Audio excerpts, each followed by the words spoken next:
The story of the Bible begins with God creating a beautiful world and then sharing it with all of his creatures. And he appoints Adam and Eve to rule it on his behalf. And God gives them access to his wisdom and life, but then tells them that there's one tree they can't eat from because it will lead to death. So they have a choice about how to rule with God.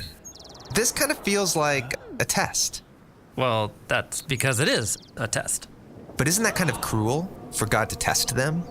Well, not all tests are bad.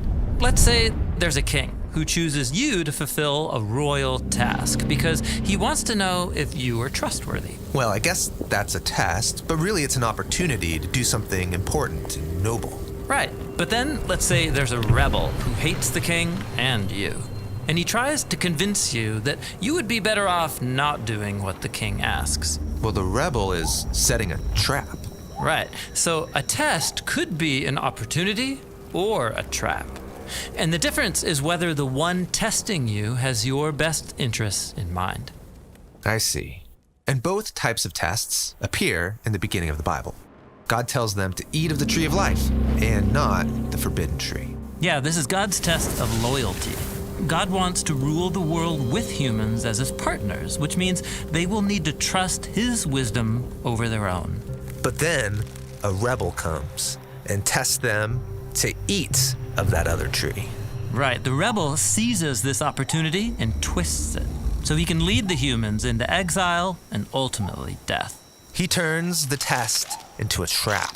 But after the humans fail, God promises that one day a human will come who will pass the test and defeat the snake. And as the story moves on, God gives a couple named Abraham and Sarah an opportunity to trust him by leaving their family behind, to go to a new land where God will use them to restore his blessing to all people. So this is a test. And at first, things go well. But Abraham quickly fails. He lies to protect himself, and then he and Sarah scheme to get a son their own way by abusing one of their servants. Definitely not passing the test. But God doesn't give up on Abraham. He gives him one final opportunity, a test to prove his loyalty. God asks Abraham to go up onto a hill and offer his son as a sacrifice. I can't imagine a more intense test. And Abraham does it. But in the last moment, God stops him and provides a substitute animal in the place of his son. God then says he will fulfill his promise through Abraham's family because he passed this test. So Abraham passed this test, but he hasn't proven to be a fully trustworthy partner. We're still waiting for someone who can pass the ultimate test. Yeah, and as the family of Abraham grows and becomes a nation, God continues to test them. Like when the Israelites wander in the wilderness for 40 years. They have lots of opportunities to trust in God, to provide water or daily bread. But they instead blame God and even say that he trapped them in the desert to kill them. And so the rest of Israel's story in the Hebrew Scriptures is pretty much the same.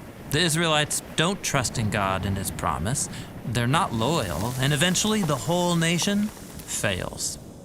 So humans have an amazing opportunity to partner with God, but no one is really qualified. And so all of this brings us forward to Jesus. There's a story where Jesus goes into the wilderness for 40 days and 40 nights without food or water. Ah, yes, the wilderness. And there, he meets a sinister creature who tries to trap him. But Jesus trusts in God's wisdom. And he passes the test. Then later there's a story about Jesus going to pray with some friends, and God commissions him to go up to Jerusalem and to give up his life. And so he goes. And on the night of his arrest, Jesus took his friends and went to a garden. And he told them to pray because tonight, he said, is the great test. And he prayed to God, please let this test pass from me, but not my desire, rather may your desire be done. In this garden, Jesus shows us what passing the test looks like. He trusted in God's wisdom, he loved others more than himself, and he confronted evil with good. Even though it cost him his life. Right. Jesus offered his own life as a sacrifice to cover for all of the failed tests of his people Israel and of all humanity. Jesus passed the ultimate test on behalf of us all. This is amazing. But that doesn't mean everything is gonna be great in our lives. I mean, let's be honest, we're gonna face our own tests every day. Right. Jesus said every generation of his followers would have their own tests that will force them to trust God in radical new ways. And these tests can be difficult and often painful. But remember, a test from a good God is an opportunity.